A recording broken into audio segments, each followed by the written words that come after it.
Welcome, everybody. Welcome to the Legendarium Podcast. Today, we are talking the Blade itself, the second part of the Blade itself. I think it's only 2 parts, but regardless, this is the last part of this podcast about the Blade itself. If part 1 was the hilt, this is the blade itself. I am Craig, your host. Over there, we've got Ryan. Say hi, Ryan. Hey, everybody. And Ken. Hi, Ryan. Well, okay. All right. Well, Ken doesn't care about the rest of us. You at home. He said, say hi, Ryan. Anyway, so I want to remind everybody, go to thelegendarium.com to check out full... sorry, that's a different show that I run. Not full show notes, because you don't get full show notes, any of you. No, but you can get links to past episodes. You can get all of that organized by author, by... book series, whatever. So that's all at thelegendarium.com. You can also get the Discord link to join the conversation and the Patreon link if you enjoy what you hear here. I'm still really confused about that, but we do have quite a few patrons, and I really, really appreciate that. It's a never-ending source of amazement and amusement to me. So thank you, everybody. Ryan, Ken, The Blade itself, Joe Abercrombie, book 1 of whatever this is called. What's it called? The Blade itself. The First Law. Oh, the trilogy, right. Book 1 of the First Law trilogy, which is, it's actually it's a topic I want to take up with you. Not now, but the naming convention and numbering convention of this series, which I have not read beyond book 1. Okay, so we're talking about where I'm at with the series. But I want to talk about I have a bit of a bone to pick with the fact that this is called The Blade itself, book 1 of this trilogy, etc., etc. Okay, but before we get to that, Ken, apparently you have some kind of very efficient recap. So super professional. It's right here. It's right here. Here it is. And it starts out because I was very excited about this. Now we're getting somewhere. It's part 2, and we got stuff happening. Because part 1, we had no stuff happening. Now we do. Baez, Logan, and crew make their way into the big city, where Baez plans to take an open seat on the king's close council, or small council, or tiny council week. I don't remember what it's called. It's small. And we get a couple of pages to see Logan's first experience with civilization, wandering wide-eyed and gaping through Adua like some stranger in a strange land, grokking all the things. It's a Heinlein reference. Meanwhile, the Mercer's Guild's been torturously torn down, and by some nefarious shadowy bank is nefariously pulling the strings from the shadows.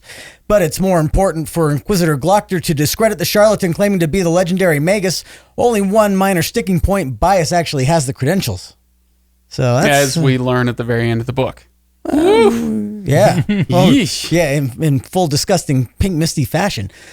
He uses his magic to help our young dueling dandy Giselle claim the grand championship of the big dueling tournament. Sure, he's kind of an entitled turd who would rather do it the least amount possible on his way to glory he supposedly deserves. But one fight with Artie has him actually trying for a change, and it turns out that he's a pretty boss dueling machine that even Adel and Colin would envy. That's for you, Ryan. Thank you. I appreciate it. I disagree with it, but yeah. Yeah, I was going to say. You know. So now with Glockter questioning his mandate and Giselle all puffed up with dueling prestige, they're both in prime position to follow Baez and Logan into the House of the Maker. More like the House of MC Escher, am I right? Am I right? Yeah. Well, they gawk, they nearly get themselves nearly ignorantly killed, and eventually they make their escape with some strange MacGuffin in tow. It's just in time for the big war to get going. Adua is heading north to fight the northern barbarians for reasons. The armies head north. Baez and his band set out for some super important secret mission. Dogman and the boys do something to get all fighty, and then we finally get to see what all the fuss is about with Logan, who goes full bloody 9 in prolonged, vivid, impressive detail to protect Girl Savage, who is going with them for some reason, and who is totally not going to bone Logan later. I'm just... Pharaoh, that's her name. Thanks for that one, by the way, Ken. Yeah. It's really appreciate your very mature adult reference to sex. I just call it like I see it. Yeah. That presents a whole new set of problems, but okay. All right, so anyway, one guy who wasn't going north is Glockter. No, he gets to return to where he was captured and tortured to root out the corruption and disloyalty, but at least he gets a promotion and a bigger team of practicals, so that's, I guess, nice. So, all right, 3 questions. So, with apologies to Brad Pitt, what's in the box? Did they say? Did I miss No. it? Okay. There's nothing in the box. The box is I would like actually formally to apologize to Brad Pitt for that. So, okay. Correct me if I missed it, but we never did get to see Giselle's duel against the big tattooed man, right? correct. That never occurred. That was supposed to happen the next day. Okay, let's come back to that. Okay, All right, question stick a pin number in that 3. one. Number 3, did Colin West make the biggest turn from good guy to bad guy in literature history with that tossing his sister across the I am sure that no other author in the history of literature has ever done a heel turn quite like that. Yes, you're right. That was it. That was the biggest one in the history of ever. Wow. All right. And Okay. hey, Logan is still alive. That's End. true. Yeah, end recap. Yeah. No, that's that the I'm still alive thing really that kicked into high gear in that final chapter or two, right? that- in that chase scene is just Dude, constant. that scene So- with the practicals, holy smoke. Yeah. That was some good carnagey writing of fighting right there. Okay, Ken, what was your first question? What's in the box? What's in the box? Okay. Nothing. Nothing? He says. Do we know that? Yes. Oh, okay. I thought Oh. you were spoiling something No. for me. I was about to get really upset. Baez Why did we goes to take get- it then? Because they need it to carry what they're going to go get. Oh. That's what Baez Okay. is saying. Okay. This is where, so Ryan, you were saying last time, I actually did my homework a little bit this time. I went back and listened to our first episode. No. and you were talking about how much this series benefits from a reread. Mm-hmm. And that's exactly the sort of thing that I would think of, where now that you say that, it's like, oh, yeah, okay, I guess I kind of remember that. But if you had asked me what they went into the tower for, not a clue. Yeah. If you would have said there was a box, I would have gone, oh, yeah. Oh, what was in that box? I don't remember. Oh, well. Yeah. So It doesn't feel like in your initial read through, it doesn't feel like a major plot point because you're expecting them to go and usually be like, we're going to go get the sword of truth or the, crystal of righteousness or whatever. Right. And no, they go and they get a box. Like that's what they're for. Oh, man. You should really write these, Ryan. I will. All right. I'm going to be honest. I read through it twice, and I knew they were going in for the box, and I still didn't catch why. Yeah. Like, okay. It's so I actually feel like before we get to kind of listener questions and also Ken's other questions, which I think are legitimately good diving points for discussion. How about that? Mark it on the calendar. Jeez. I feel like I should quit now while I'm behind. I feel like the tower scene really kind of encapsulates this book as a whole, which is to say that it's full of interesting characters having interactions. It's an interesting locale, memorable, in its aesthetic, and something is going on, and we have no idea what that thing is. We're not going to know. Just keep reading. Just keep trusting, just keep swimming. You'll realize that at a certain point you'll look around and went, how did we get here? And there were no stairs. Right. Yeah. Anyway, but does that make sense? Like this, I kind of talked about this in the last episode where, the book it feels aimless. And this tower scene is like the perfect encapsulation of that. This is something the readers brought up, or the people on Discord brought up too, is that book 1 is basically the setup for book 2, which is the setup for book 3, and it just kind of goes like that. So yeah, we're gonna get there. Keeping In fact, that in you know mind, what? Let's go ahead. Let's just get there right now. This is what I wanted to put a pin in and come back to is kind of there's a how should I put this? I see fantasy literature as, I'm not sure quite how far to blow this out. Like Webster's Grab your defines. jacket. do I go all the way to 30,000 feet or, whatever. But in book series like this, it is established that you have book 1 and then you continue the story in book 2 and then and so on and so forth. But there's this idea that, okay, but each book should have something approximating a beginning, middle, and end. There needs to be an arc, not only for the plot, but also for the bulk of the characters involved, et cetera, et cetera. This is kind of the standard structure. Okay, this should be unremarkable as an observation. This book says, well, you. We're not going to do that. And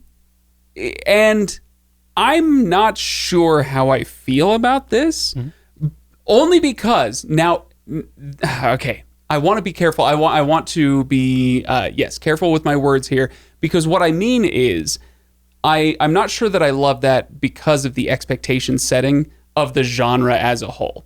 And so you pick up The Blade itself, book 1 of the what's it? First Law trilogy. Yes, I swear I know what this stuff is called. But you pick up book 1 and you're like, oh man, okay, so book 1, let's get into it. Let's see, how this baby ends, and how it's going to hook me in for book 2. But no, this is the prologue. It's barely even Act 1. Like, I'm not sure if I would even call it an Act 1 to a certain extent, where it's all prologue, it's all set up. There's so little payoff. In fact, I'm struggling, actually, as I say this, to think of, is there any payoff in this entire book? I don't believe that there is, now that I think about it. I guess, okay, maybe the one exception would be the tournament. I was going to say Giselle in the tournament. Yeah. Anyway, and so there's a significant part of me that wants to go back in time and revisit when this series was published, and if possible, just say, no, we're calling this The First Law, Part 1. Mm-hmm. And it's 700 pages, and it's Part 1. Next book, The First Law, Part 2. Or something along those lines. Or, put an author's note in the beginning or something, just to set some expectations, because I will say, as much as I've enjoyed this book, and I've really enjoyed it. I am looking forward to it. I love his writing. I like the characters a lot. There's a lot going in here that's pulling me forward. But I was, to be honest, continually frustrated by the lack of any resolution to any storyline. Is that fair? Yeah. Is that okay? Absolutely. I think so. I mean, Ken, you're not wrong. How far are you in the series? I know you've read this book. I finished through this book. I haven't started the next one yet. Okay. I typically try to hold until we finish the discussion on the current book. Yeah. Yeah, I don't know. But not Ryan. Ryan's like, whatever, I'm all going. 3 again, so. Have you really? Is this so? This is your 3rd time. Well, no, we talked about this last time. Is this your 4th time through this book? No, this would be 3. 3. Okay. Well, anyway, Ryan, I'm curious. You go ahead and react to what I'm saying. How do you feel about this? No, I think it's a very real criticism, because look at it from the perspective of someone who isn't planning on reading the full trilogy or anything like that, and they're like, oh, let me just recommend a book to you. Use this as to get a taste of Joe Abercrombie. Yeah, I cannot hand you this book and let you finish it and go, that's a full story, because it's not. It's not. Yeah. There is an arc there, and it's the launching point into book 2 is like, oh yeah, we finished everything in this region, and now it's time to move on to another region, but not plot point wise. Right. Like, okay, yeah, we've wrapped our Adua story. Now we're going to send Glokta off to, space. It's up in the north, right? Glokta's going south. Oh, he's going south? Yeah. Oh, okay, whatever. Yeah. But so he's going off that way, and they're going off north. So we're going into different regions for book 2. That's as close to a completion arc as you finished all the side quests in one area on your open world map. Okay. I love that. That's kind of where we're sitting with that. And so it is a very real thing to be aware of. Complaint is I can understand if your expectations coming in is to have a full story that we're used to, it's complaint. But if you're if I was recommending this series to someone, I would make sure to let them know you are reading one story over 3 books that will not cleanly close off in ends of 1 and 2. Right. And I do want to be clear that I'm not complaining about the story that I'm being presented with. It's more that I'm complaining about the way that it's presented. Your delivery. Because it's being presented as another fantasy trilogy that you dear reader have read dozens of these in your life. Here's another one. It's like no. This is structured so differently that it needs to be classified differently in a way, right? So if anybody loves this book and then complains that it takes the Hobbits 100 pages to get out of the Shire, I'm just going to tell them to shut up. Anyway, so that's kind of what it reminds me of is we got to the end of this book and it's like, okay, great. This is the end of chapter 2 of the Lord of the Rings when Gandalf is like, all right, I'm out of here. You go ahead and head off to Rivendell on your quest, or something like that. You say that, but I did feel very Lord of the Rings in this book, as they were doing all of these things. Really funny. It is funny that considering this is written to be the anti Lord of the Rings. Not like a Lord of the Rings is terrible, but it's like, here's what Lord of the Rings, that like the good and evil side of things, and we're just going to say no, gray area. Yeah, everything lives in the gray area. So. But it still feels very Lord of the Rings, like the band is set, now off we go, and now Well, anyway, I looked over just now at our Discord questions because we did get some questions, and Sir Ravis, I had legitimately forgotten about this. Sir Ravis says, how does The Blade itself compare as a first book in a trilogy compared to other series? Does it seem like a complete story or more like an extended prologue for the next books? Well, I hope we answered that question for you. Well, yes. But I'm curious, do you guys have any bullet points or the things that you want to bring up before I move on to other Discord questions?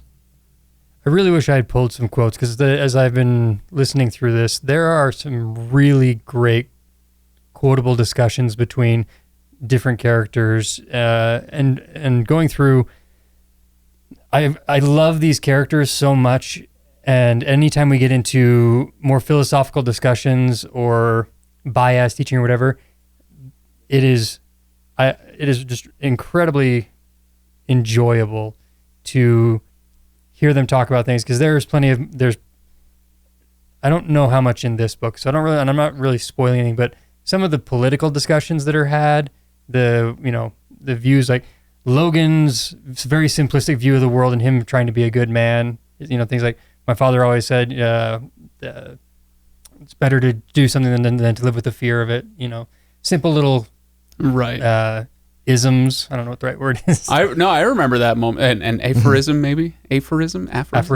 Yeah. There's a bunch of those, and a lot of them are repeated. Like I'm Still Alive is kind of a running gag, his thing. But there is a lot of moments where he writes these little things where it's like, that can be really profound. Do I agree with it? That's really profound. Really cool. I don't know. Yeah, it's at least interesting to think about. No, I remember that moment. It's better to just go ahead and do it, because it's the procrastinator's issue. And who has two thumbs and is a massive procrastinator? This guy, right? Yep. And I definitely know that feeling of when you start on a project, or something you don't really want to do. You need to do the dishes. Let's clean the bathroom, whatever.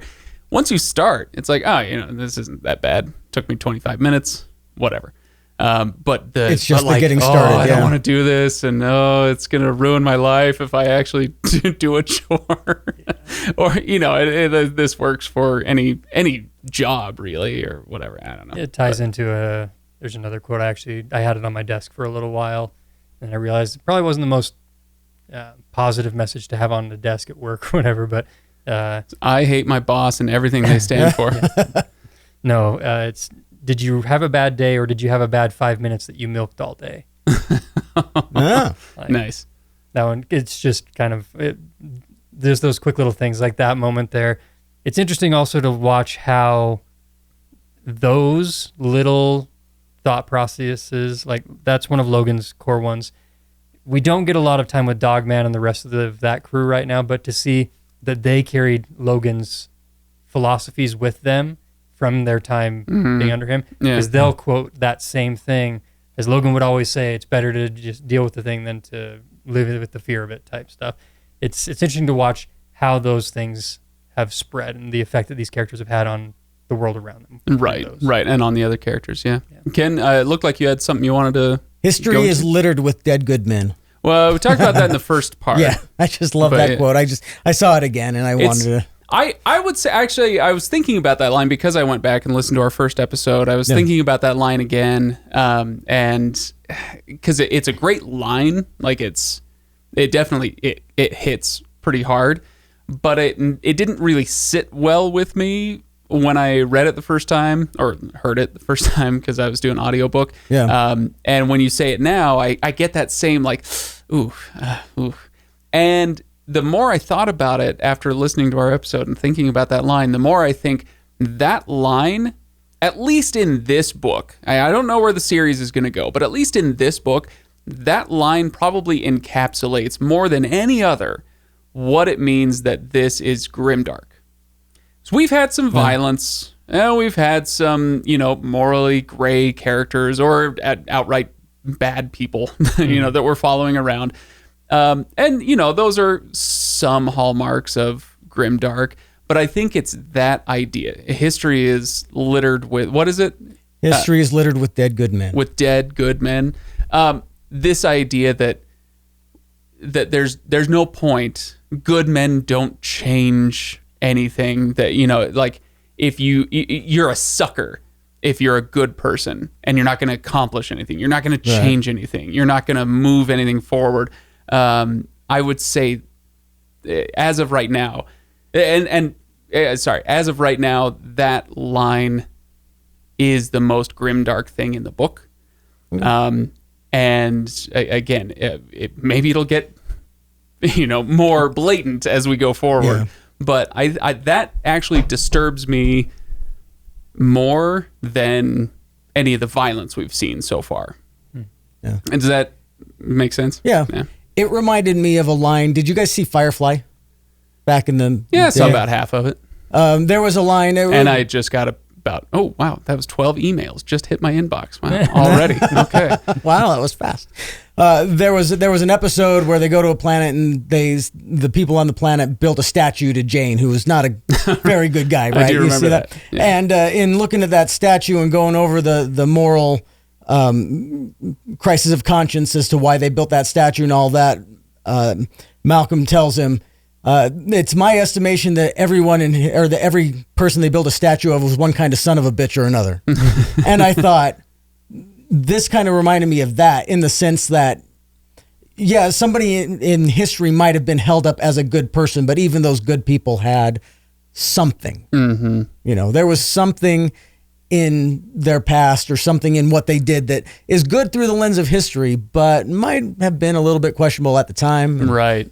So yeah, also, good people are suckers, but I think good people aren't necessarily always good either. I think that's interesting because I do not interpret that that way. The line. The line that way. Yeah, no. that's fine. I view it as they're saying that being good will grant you no additional favors or protection. Sure. Like, that's basically what it is. It's like, you can be good if you want. Just realize that good, bad, indifferent, the arrow will hit you either way. And isn't that how when we talk about grimdark, it's often set apart from traditional storytelling, so to speak.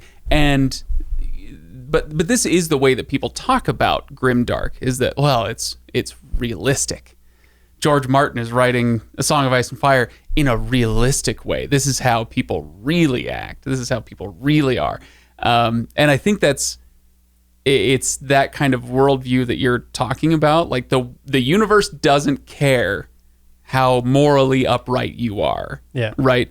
And I'm not sure where I come down on this, like as a metaphysical truism, whether or not it is true that the universe cares.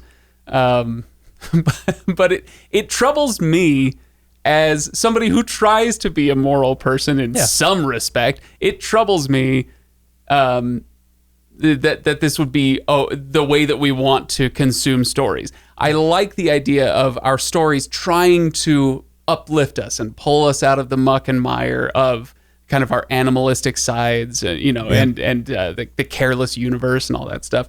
Aspire to something better. Yeah. That being said, I don't think that, this is, or George Martin or whoever. I don't think that is an illegitimate type of story to tell. Yeah. I'm just saying, I do like the traditional type of, hey, good does conquer evil. Be a good person. Don't be a dick. Which I feel like is the whole point of stories, is to give you a reason to be a better person. I don't know. Or at least a model, or, something. I don't know. Anyway. Yeah. I don't mind grimdark as a story necessarily, a grimdark story per se. This story I enjoy. And I don't think it's necessarily as grim or dark as it was sold. Maybe books 2 and 3 will, or parts 2 and 3 of this book will get that way. I don't know, but Yeah. There's far worse out there, and there's definitely lesser. I feel like George Martin's Song of Ice and Fire is far more grim for the sake of being grim. Have you read it? I've read the first 4. Oh, okay. All right. And I enjoyed it for the most part, but as I got through most of it, I went, I'm just sick of the constant, everything is bad and it's always going to be bad and everybody's bad and this is just bad. Right. So suck it up and, be cynical. And I don't want to. I want to believe that there's something, I do think that there's a possibility that you can tell a story like this. Like, if Martin ever finishes his story, we'll see where he goes with it. But as you say, Ken, it is relentlessly downbeat. Yeah. It will, you can't consume Martin in either book or television form without kind of psychologically being pulled down into the mire, right? It just does that to you, which unfortunately does present its own kind of pleasures, right? But we're not going to dig into the psychology of George Martin right now.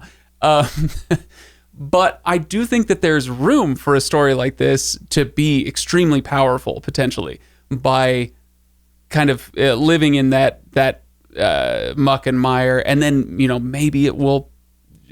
There will be some turn in the story, or some kind of what's the word Tolkien uses? Eucatastrophe. Like by making it so relentlessly dark, it will make the light appear so much brighter, or something along those lines. There, sure. I leave room for some kind of event. I think that you have those moments in this book. Yeah, like what? I do. I'm gonna use Logan because he's the easiest example here. By the time you finish this, you see him as the Bloody Nine. You get to see his darkest in his history. You get to know how bad he has been to a certain extent. Okay? Right. You have followed him this entire book, him trying to be the good man.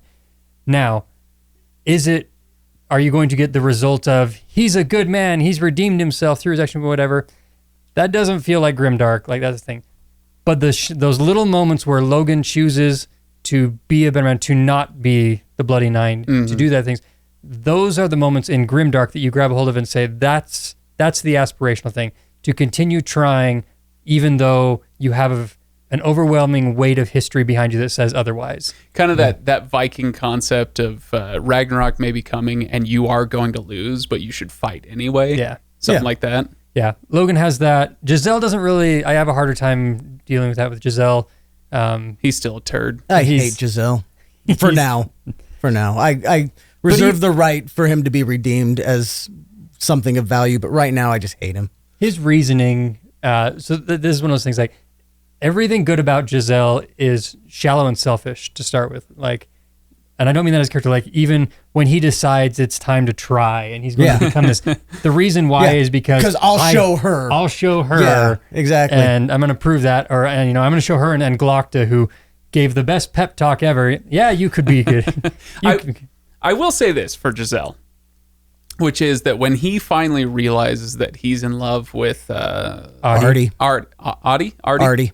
Oh yeah, sorry. It's audiobook. Audiobook says Adi. It's Ardee. Oh, okay. All right. Yeah, I'm gonna need to get some spellings off you guys because I did audiobook, which again, like I said on the first time around, it is not my preferred method, and this is why, because names are a little tougher this way. Yeah.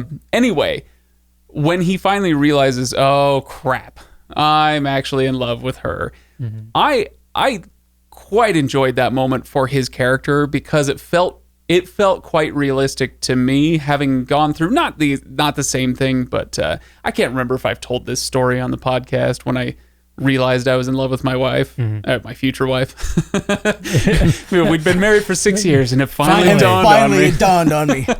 No, I'm sure there's a story in there. I was in college at the time, and I was like, we'd been getting to know each other for several days at that point, like very intensely for several days, but she was dating my friend at the time, and so I was like, oh, whatever, we're just getting to know each other, we're friends or whatever. And then I'm walking to class, and I walked through the doors into the classroom and had a freaking panic attack. Luckily, it was Psych 111, so everybody there knew exactly what to do. They were all excited to diagnose that. Yeah. No, but I remember having a panic attack, like a mild one, just like, oh crap, what am I going to do?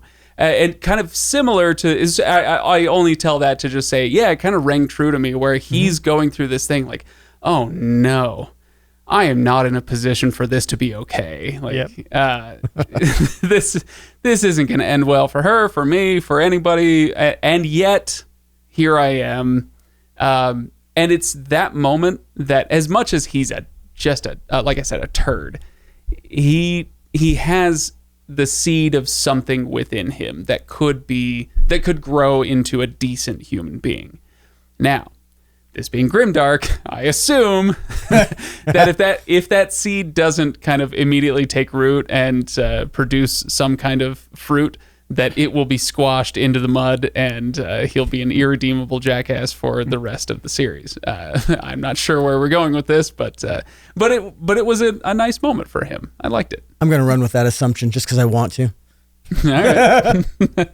All right. So Chesky asks us from Discord. Go to Discord. You can find it at thelegendarium.com, the link to the Discord server. Chesky asks us, any changed opinions from just the first half? So from first half to second half, any changed opinions? I don't know. Book, about characters, about anything. That's if what you he had said. an opinion and it changed. Well, I said in the very first bit of my recap, now we're getting somewhere because, things are actually happening. I feel like that was exciting. I still really like Inquisitor Glockter as a character. So no, the answer is no, because that didn't change. The question is, I guess did that anything didn't change for you? No, I'm trying to keep you on track. I feel like here, everything Ken. was just kind of reinforced. Yeah, that's fine. Ryan, you look amused. I can't answer because This is why I don't read ahead. Wait until book 3. It would be a spoiler. Yeah. Okay. Fair enough. All right. Let's move on to Tom and Corn. That is the name. I like this. Discord names are the best. I think this is a new person to the Discord, so welcome and thanks for submitting the question comment. Abercrombie's depiction of a Viking/barbarian-esque North is my favorite of any book I've read, but I feel like his other countries are really just cut and paste.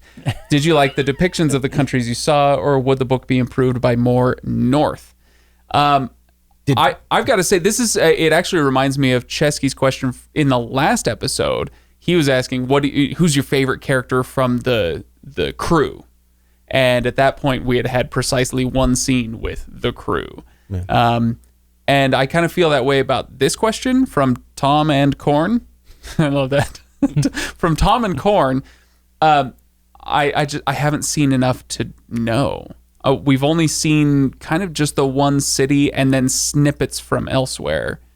I haven't gotten to know enough of any of these countries really, except for the city that we start in. I don't know. Like I said, this section, this book is Adjua, and we have characters from the north that are kind of there, and we have the Gurkish. I do have to laugh a little bit. I've in the past, we've given Tolkien crap for Mount Doom and other naming conventions, but the place to the north where all the wild people are from is Angland, or just north of Angland. Yeah. Like, okay, that's fine. And the people to the south that we haven't really met yet are the Gurkish.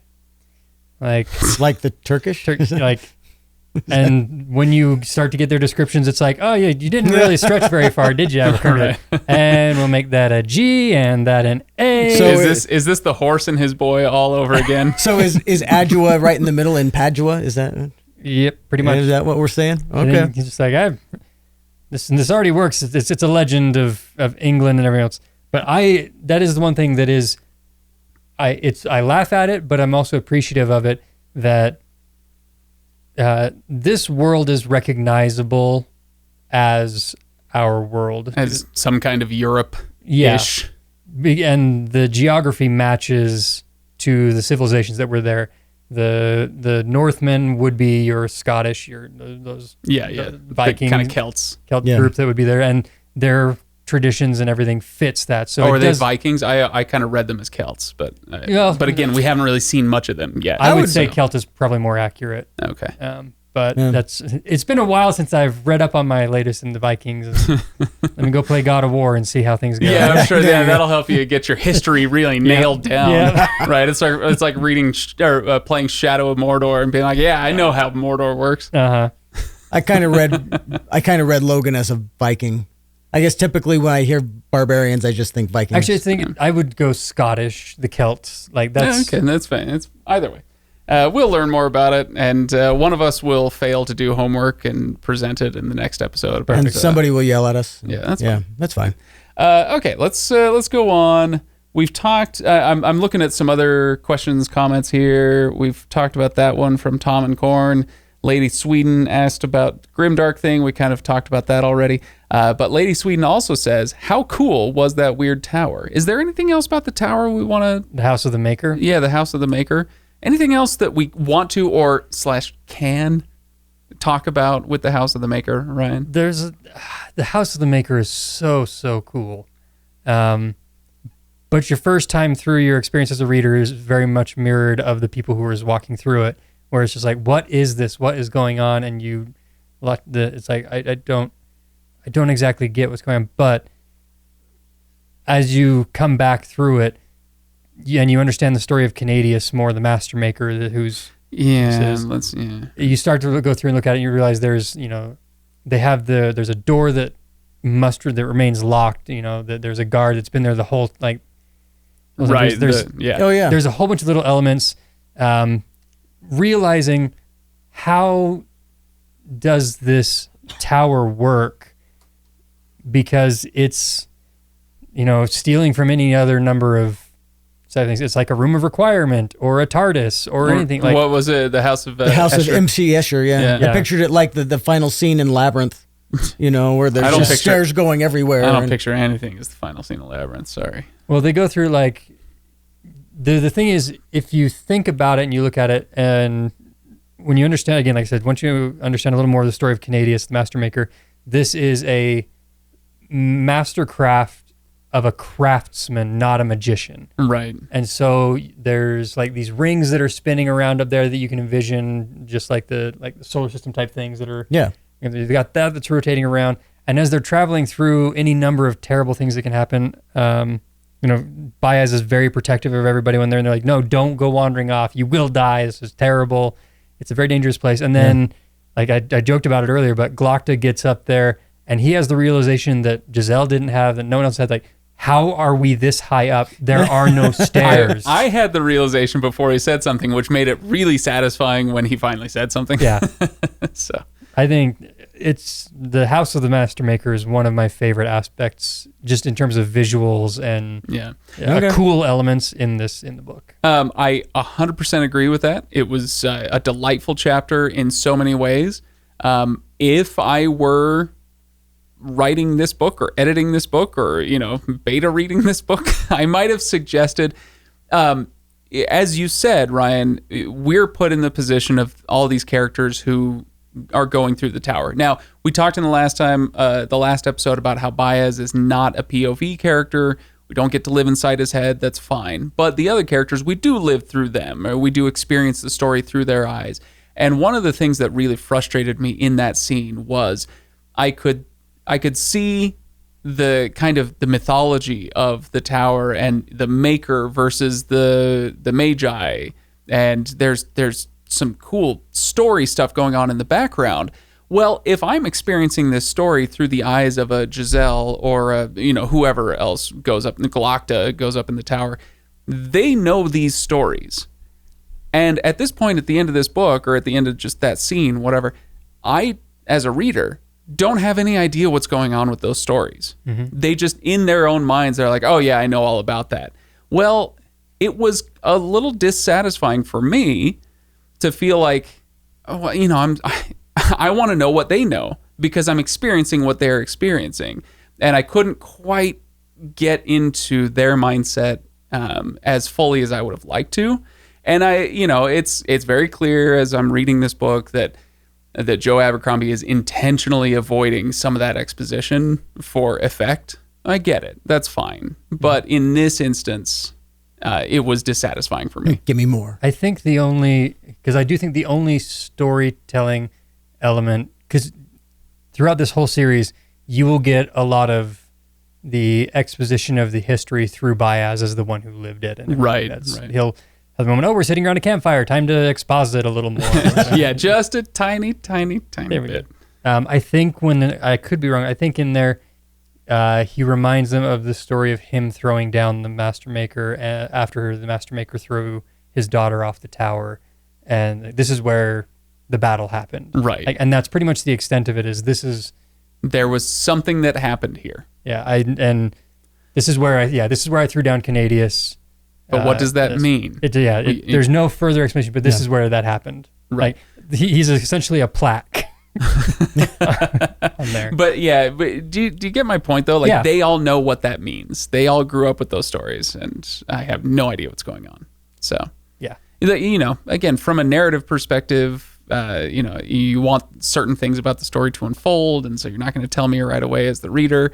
But then, maybe give me a POV character. I'm trying to remember, pardon me if I am misremembering, but Logan might have been a good POV character for that scene, and he wasn't at all. I think it was Glocta and Giselle that we got as POVs in the tower, but Logan might not have grown up with those same stories. I don't know for sure. I don't know enough about the world and its mythology and whatnot, but he might not have grown up with the same stories, and so he might have been that would have been a nice choice for the nice POV character for the reader. I don't know. I can see that. Here I go critiquing the guy who's sold millions of books. And, whatever. It would have made this better.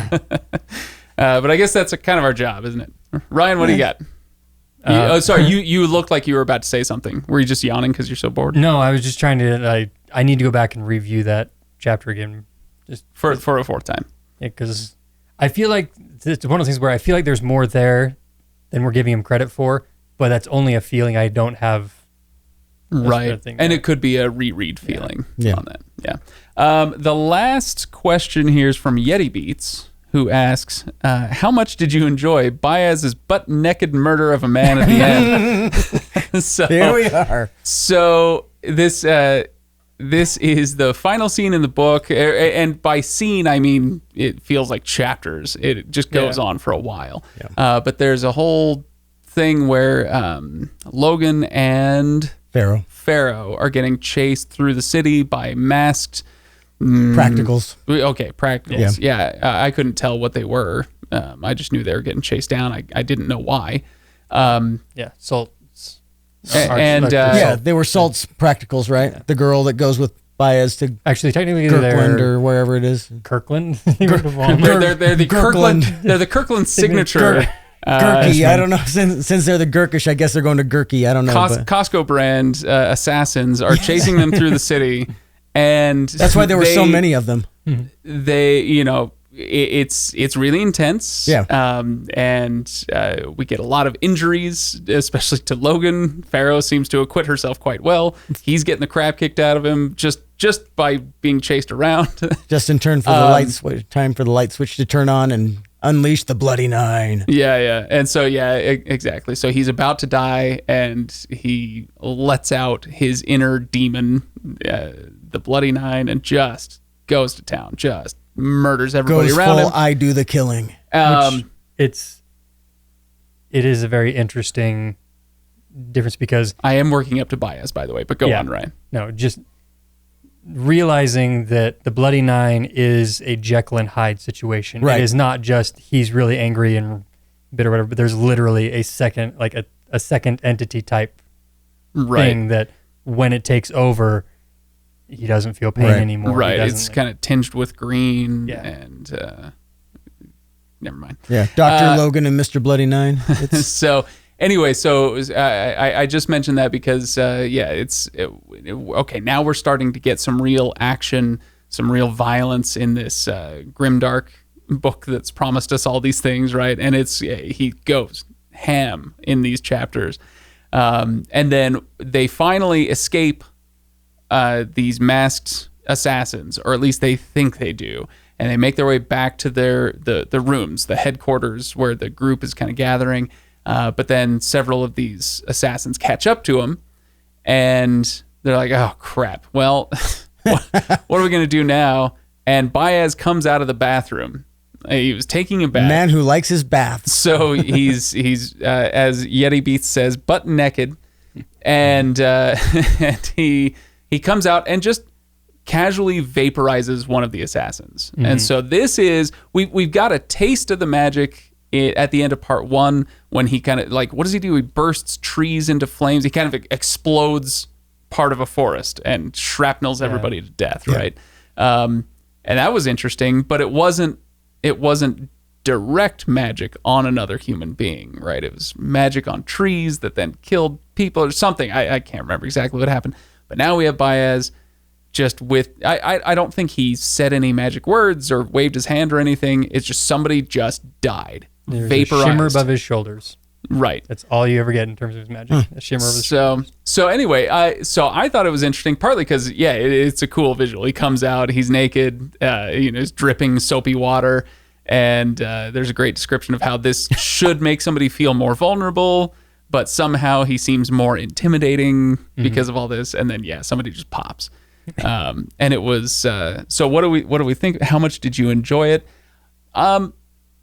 I don't enjoy people getting vaporized per se, but I enjoyed finally having a display of power. It made me curious about what the magic is going to be like in future books, and also what the violence is going to be like in future books. Because if this is what we're getting, this is like a single Dumais Wells victim. So I'm not going to tell you what that reference is regarding, just in case you haven't read it. But it's like a single victim of Dumais Wells. Well, what do future books have in store? So, and that's what both. Sorry, I keep going back and forth between these two things, but that's why I started answering this question by recapping what happened with Logan and Pharaoh, because they both kind of served the same purpose for me in showing what these characters are actually capable of. With Pharaoh, it's her agility, her endurance, and her skill and speed.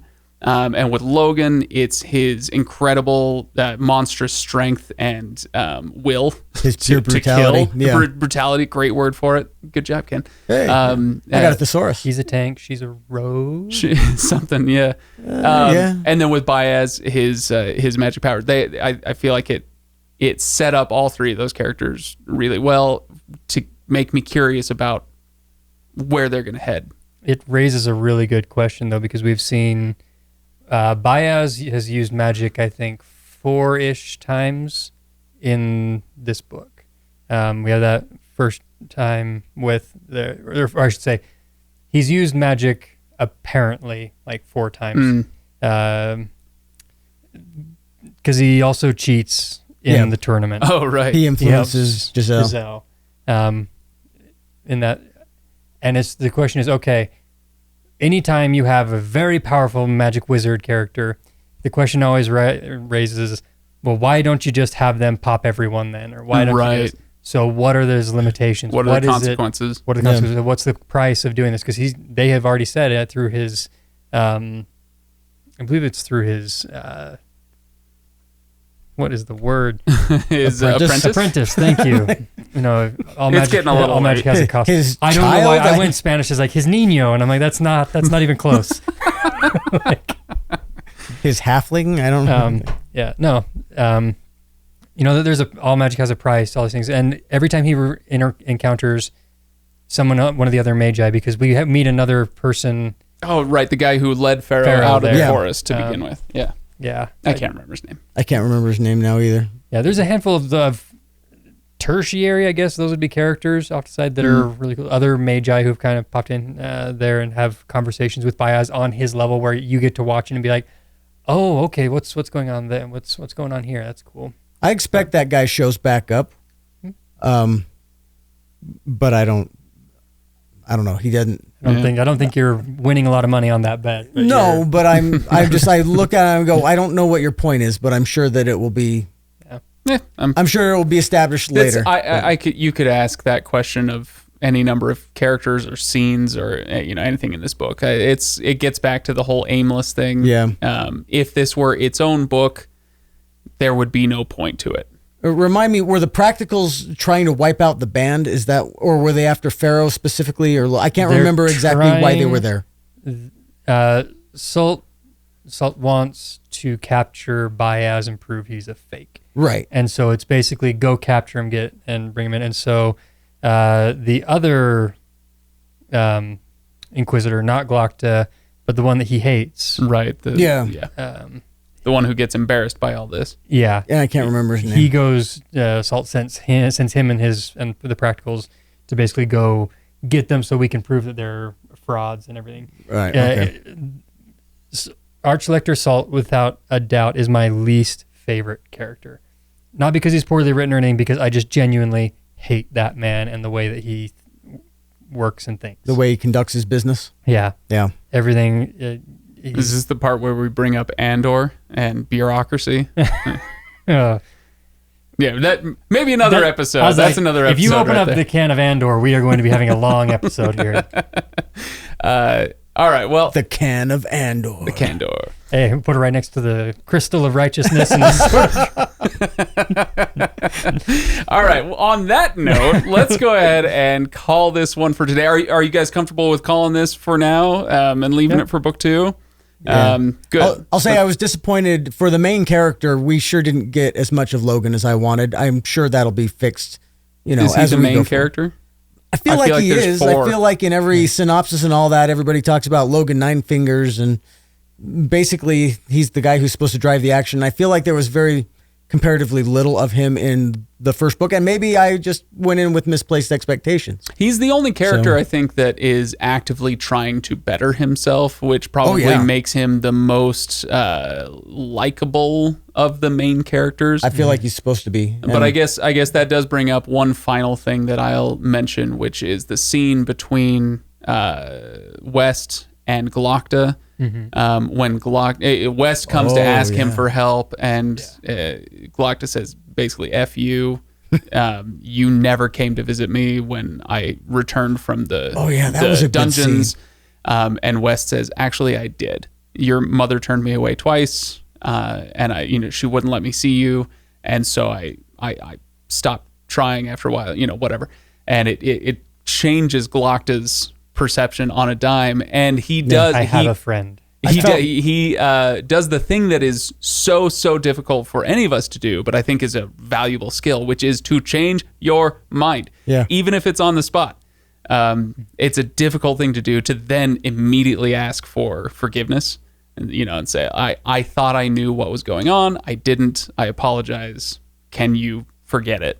And I loved that scene. Yeah, that was a good one. Such a good moment. Anyway, so Glocta, very interesting character for that reason, and it again makes me wonder what he's going to do, what Abercrombie is going to do with Giselle, and with him being a seemingly incurable dick, is he going to cure his? Well, never mind. Let's all right. Let's leave that right Keep there. digging with that phrasing. Thanks everybody for listening to this episode. Head to thelegendarium.com for the links to all the stuff. If you enjoyed this episode, good, I guess.